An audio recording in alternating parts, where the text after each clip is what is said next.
President Donald Trump's tariff policies have sparked extensive debate regarding their potential outcomes and the scenarios under which the United States might emerge favorably or unfavorably.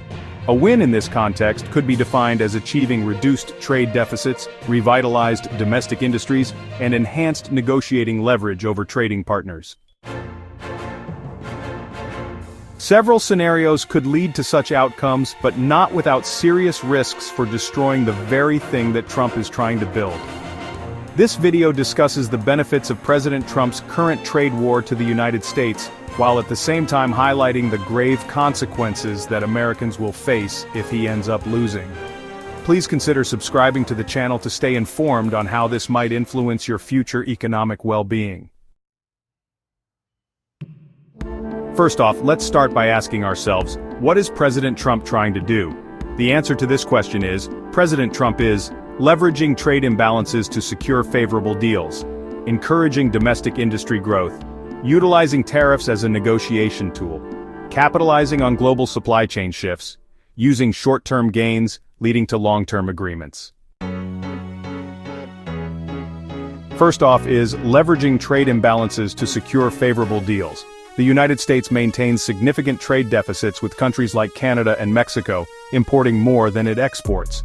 By imposing tariffs, the United States can significantly disrupt both nations' economies, creating an imbalance of power in favor of the United States. This strategy hinges on the long-term economic pain that tariffs will inflict on Mexico, a 3.6% drop in GDP, and Canada, a 2% drop in GDP, versus only a 0.3% drop in the United States.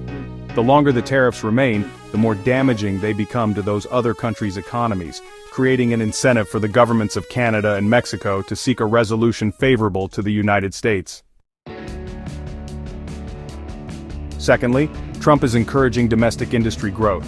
By making imported goods more expensive through tariffs, domestic products become comparatively more affordable, potentially leading to increased demand for locally produced goods. This shift could stimulate growth in U.S. manufacturing sectors, create jobs, and reduce reliance on foreign suppliers. For instance, higher tariffs on steel and aluminum could incentivize domestic production of these materials, bolstering related industries. Thirdly, Trump is utilizing tariffs as a negotiation tool.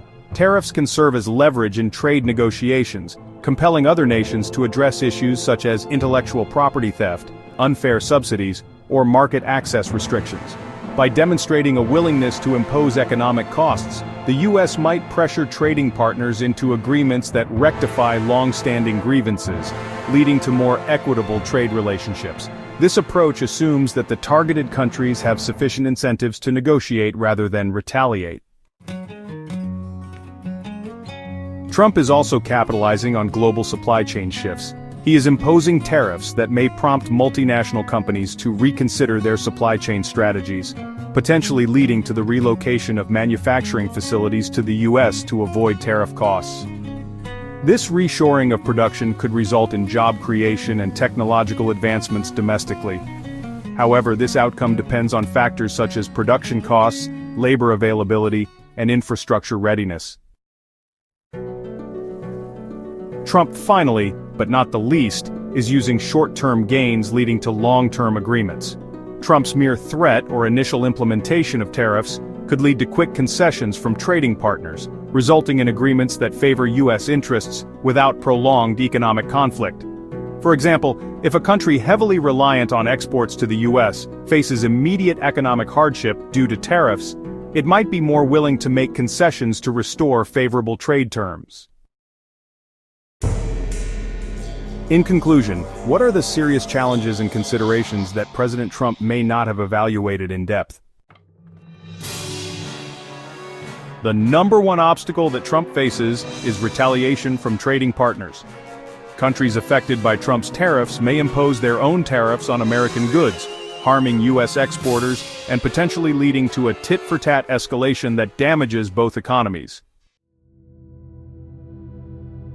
The number two obstacle is on consumers and businesses. Higher tariffs can lead to increased prices for consumers and higher input costs for businesses, potentially reducing consumption and investment. This could negate any gains from protecting domestic industries. Lastly, is global economic uncertainty. Prolonged trade disputes can create uncertainty in global markets, affecting investment decisions and potentially leading to broader economic slowdowns. In conclusion, while there are scenarios where Trump's tariff strategies could lead to favorable outcomes for the US, they are contingent upon complex and interrelated factors. The effectiveness of tariffs as a tool depends on careful implementation, the responses of trading partners, and the resilience of the domestic economy to withstand potential adverse effects. Thank you for watching.